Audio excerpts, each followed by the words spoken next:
Hello friends and welcome again to my YouTube channel. It has been since long I have not posted any video because of some work, and now I am continuing the course on the preamble of the Indian Constitution. This is lesson number 2 in which we will be learning about the keywords of the preamble, and this is part 1 of lesson number 2. My name is Rohan Kumar Singh. You can read about me in this slide. Now the topic which I have covered in previous video is about the text of the preamble and the ingredients of the preamble. So do watch my previous video also. Now this is the text of the preamble and some of the keywords which I have selected, which we will be discussing in this video and the coming video. So what I am going to do is first I will read the preamble, then we will look at the keywords. So the text of the preamble says, "We the people of India having solemnly resolved to constitute India into a sovereign socialist secular democratic republic and to secure to all its citizens justice, social, economic and political, liberty of thought, expression, belief, faith and worship, equality of status and of opportunity, and to promote among them all fraternity, assuring the dignity of the individual and the unity and integrity of the nation. In our Constituent Assembly, this 26th day of November 1949, do hereby adopt, enact and give to ourselves this Constitution." So it is very important to know here that the Constitution was adopted on 26th day of November 1949, whereas many believe that it was adopted on 26th January 1950, which is wrong. Constitution was adopted on 26th November 1949, whereas the date of its full enactment is 26th of January 1950. So kindly remember the difference. Now the keywords which we are going to discuss is sovereign, socialist, secular, democratic, republic, justice, liberty, equality and fraternity. We will be discussing them all, not leaving anything. Now the first term is sovereign. So the meaning of the word sovereign is actually twofold. The first meaning is that our country India is supreme, absolute and uncontrollable state. It has been not controlled by any foreign power, whereas it has been under control under the colonial period. Okay, but now India is an independent country and it is free to conduct its own internal and external affairs.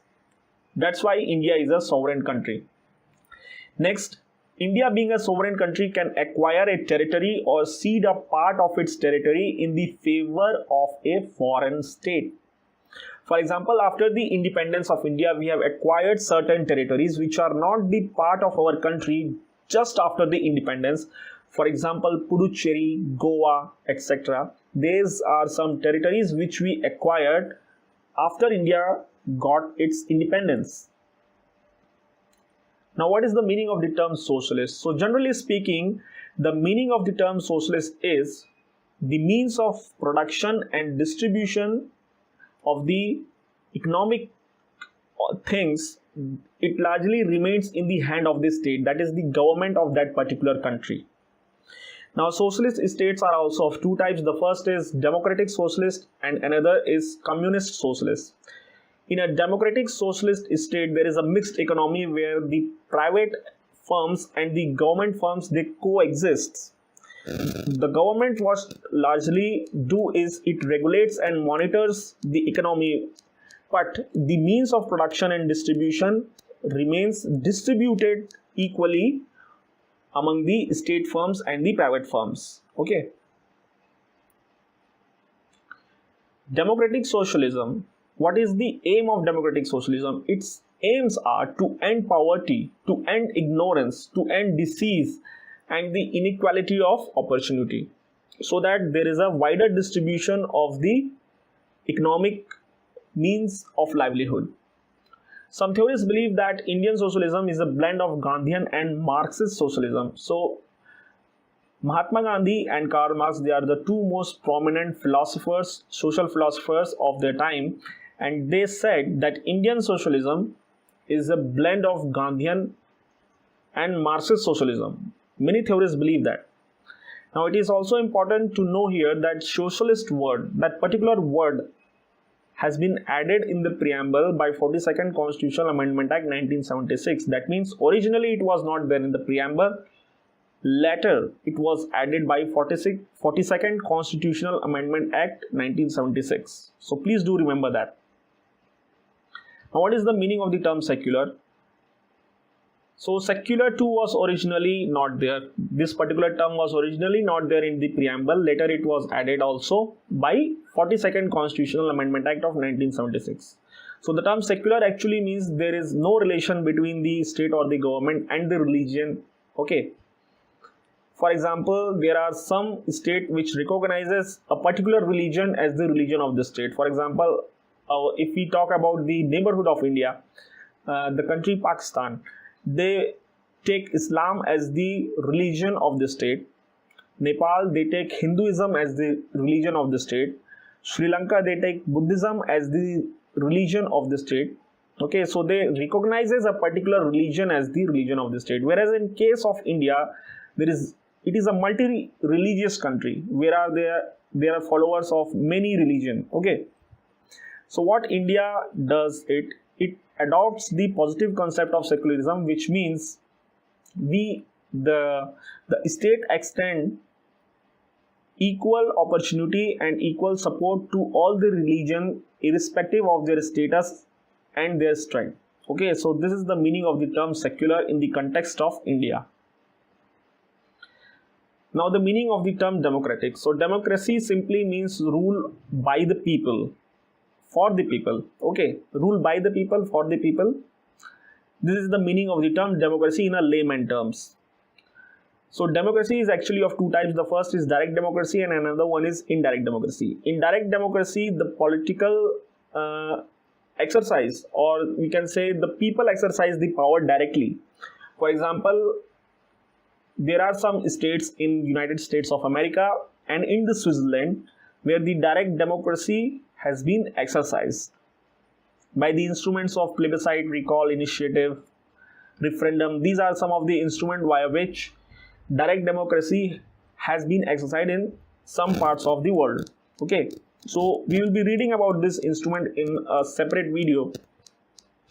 Whereas in case of indirect democracy, there is a representation of people. Okay, a representative had been elected among the people, and that particular representative goes to legislature and they form the law, and from that particular legislature the government is formed for the ruling or the governing of any country. Now the representative democracy is also of two types. The first is parliamentary democracy and another one is presidential democracy.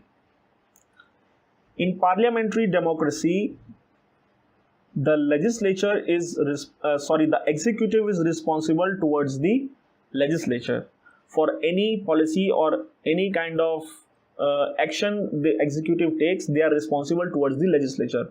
Whereas in case of presidential democracy, there is a separation between the legislature and the executive. Okay, legislature is responsible for framing of laws, whereas executive is responsible for implementing those laws, and executive is not responsible towards the legislature in presidential form of democracy, for example in United States of America.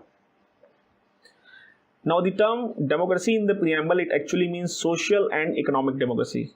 So social democracy means recognition of various cultures, languages, various practices which are prevalent in our country, and economic democracy means liberty to do any kind of liberty to adopt any kind of profession, any kind of livelihood which is not prohibited by the law. Okay, so this is the meaning of economic democracy.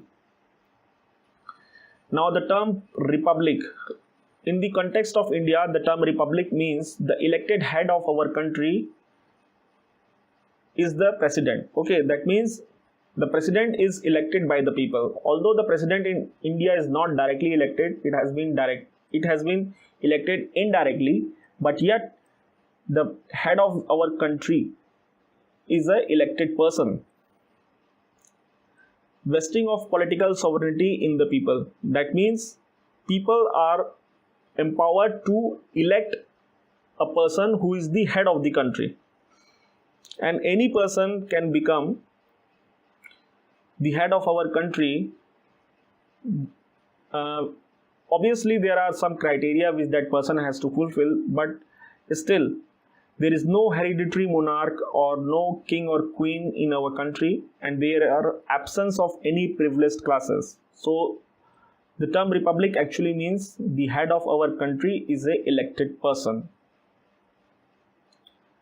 So thank you for watching this video. I hope you like this video. If you like the video, do hit the like button. If you don't like the video, you can also hit the dislike button, so that I will be knowing what are you people want from me. Okay, so kindly let me know about your ideas and your doubts, if any, in the comment section, and do subscribe to my YouTube channel if you want to learn more of such beautiful topics. So thank you very much for listening, and have an awesome day.